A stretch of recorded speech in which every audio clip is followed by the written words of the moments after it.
Hello and welcome to the Capitol Report on NTD Television. I'm Steve Lance. House Republicans now moving to censure a Democratic lawmaker for his role in probing former President Trump, and Trump getting a fundraising jolt following his indictment. NTD's Iris Tao has more from the White House. Hey, good evening, Steve. So as former President Trump is now facing another indictment and is decrying what he calls political persecution from now and from the past, House Republicans took action to try to censure California Congressman Adam Schiff, saying that he misled the public by accusing Trump of colluding with Russia. But today, the resolution to try to censure Schiff was struck down because 20 Republicans voted with Democrats in opposing the measure. But that said, Anna Paulina Luna, who was the person who first brought up this resolution, and told the Epoch Times today that their efforts to try to condemn Schiff will not stop. Let's take a listen. I think they probably didn't read the bill because there's a lot of my colleagues down there that were shocked that 20 people would even do that. And so I think right now you guys will see exactly who they are, and then just like I told them right now, Adam Schiff is going to be censured eventually. So as these actions unfold in the House, we know that Trump is indicted and was just arraigned yesterday in Miami. But we also know that actually, reportedly, Trump's campaign raised over $2 million hours after his indictment in Miami in a fundraising event. So that is some news. And Trump, of course, is trying to make the message heard that he is being treated unfairly, but will not back down. Watch. Threatening me with 400 years in prison for possessing my own presidential papers, which just about every other president has done, is one of the most outrageous and vicious legal theories ever put forward in an American court of law. And in that speech last night, Trump also attacked the special counsel in his case, Jack Smith, by calling him a thug.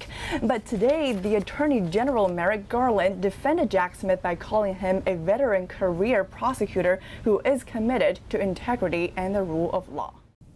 Joining us next to analyze the legality of the most recent arraignment against former President Trump, we have Mike Davis, founder and president of the Article 3 Project. Mike Davis, thank you so much for joining us. Thank you for having me. Of course, Mike, with regard to the Espionage Act, before 1978, former presidents, from what I understand, owned all documents from their presidencies, including all national defense information. There's never been any suggestion that their holding on to such documents violated the Espionage Act. How might this apply to this case? That's the problem with this case. That is the legal issue that is the reason this indictment is legally flawed as a matter of law, because former presidents are allowed to have their presidential records when they leave office, whether they are classified or not, and that is in the Presidential Records Act. And that's why Congress gives former presidents secure office space, federally funded staff, and Secret Service protection in the heavily guarded office of the former president.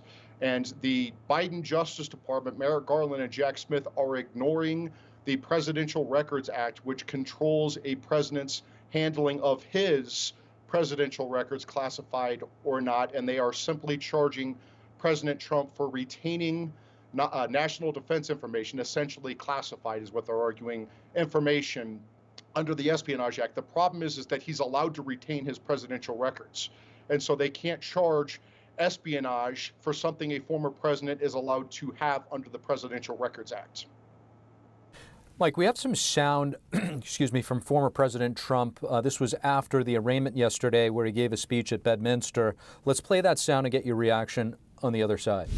The president enjoys unconstrained authority to make decisions regarding the disposal of documents. That's unconstrained to make that decision. Neither the archivist nor Congress has the authority to veto the president's decision.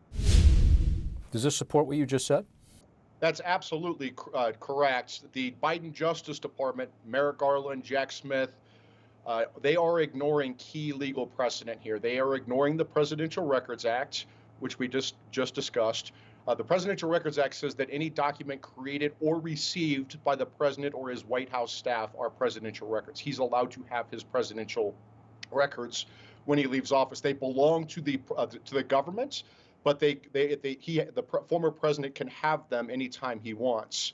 There's also a distinction with this Clinton sock drawer case from 2012. An Obama judge ruled that it's the outgoing president's sole determination whether records are presidential records that go to the government and he can access them anytime he wants, or they're personal records that belong to him, which is what presidential records were before the Presidential Records Act, before Nixon won a legal battle over his presidential records and Congress changed the law. In 2012, this Obama judge held that President Clinton could have 8 years of highly classified audio recordings of his presidency, including discussions with foreign leaders, obviously highly classified, in his sock drawer. There was no raid. There was no indictments. This is something that is resolved through negotiations and civil lawsuit, not home raids and indictments. And this is a bogus political hit by Biden to go after Trump because they fear he's going to win the next election. Mike, assuming this goes to trial without being dismissed, much of the indictment rests on the allegation that Trump kept national defense documents willfully with criminal intent. Do you think, with that said, the prosecutors will have trouble convincing a jury of willful criminal intent? Yeah, because they're not alleging that Trump did anything to harm the national security of our country. They're not saying that he was using classified documents to secure millions corruptly like Hillary Clinton did when she was using classified documents for her Clinton Foundation pay-for-play bribery schemes, or when then Vice President Joe Biden used classified information to corruptly secure millions from China and Ukraine. There's no allegation here that Trump tried to use his records that he's allowed to have under the Presidential Records Act. Hillary and Biden were not allowed to have stolen classified records, but President Biden was allowed to have his presidential records. There's no evidence whatsoever he tried to harm America with them, and he's allowed to have them under the Presidential Records Act. So how could you charge a president for retaining his presidential records under the Espionage Act and try to throw him in jail for the rest of his life? Joe Biden wants his presidential opponent to be jailed and die in prison instead of Joe Biden facing Donald Trump in 2024. Mike Davis, Article 3 Project, thank you so much. Thank you. The GOP-led House taking its most concrete step yet toward impeaching DHS Secretary Alejandro Mayorkas, citing in an investigation that he's derelict in his duty handling the southern border. NTD's Melina Wisecup has more details from Capitol Hill. So, Melina, how is the DHS responding? The DHS and Democrats are brushing this off as a political attack. They say Republicans are only launching this investigation because they take issue with the border policies coming from the Biden administration. The DHS instead says Congress should focus on updating what they say are outdated immigration laws. Now, just to take a step back and look at what the GOP-led Homeland Security Committee is actually doing here, they're launching a 5-phase investigation into DHS Secretary Mayorkas' what they call his inability to uphold the Constitution in securing our borders. Congressman Mark Green, who's the chairman of the committee, said earlier that we have an issue right now, especially with the influx of illegal immigrants coming from China, highlighting a recent phenomenon. Take a look.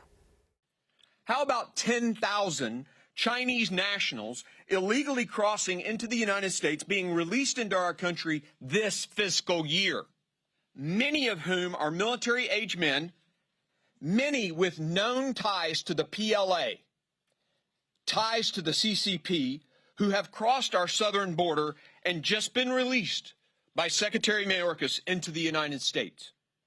We have no idea who these people are, and it's very likely, using Russia's template of sending military personnel into Ukraine, China is doing the same in the United States. And after investigating Mayorkas for about 12 weeks, the committee will then hand over its findings to the Judiciary Committee, which would be responsible for launching those impeachment proceedings. So, Melina, does House leadership support moving articles of impeachment against Mayorkas? And even if it does move through the House, what's it going to do in the Senate? Chairman Green was asked about whether or not the Republican-led House has the votes to impeach Mayorkas. Green responded saying that specifically the word impeachment has not come up yet, but in the past, Speaker Kevin McCarthy has said that this investigation will start, and wherever that investigation leads, that's where they'll go, considering impeachment as well. Now, as for the Senate side, it does take 2/3 of the Senate to convict Mayorkas, which would be highly unlikely in the Democrat-controlled chamber. NTD Melina Weiskup reporting from Capitol Hill. Thank you for watching the Capitol Report. If you want to see our full broadcast, check us out at epochtv.com.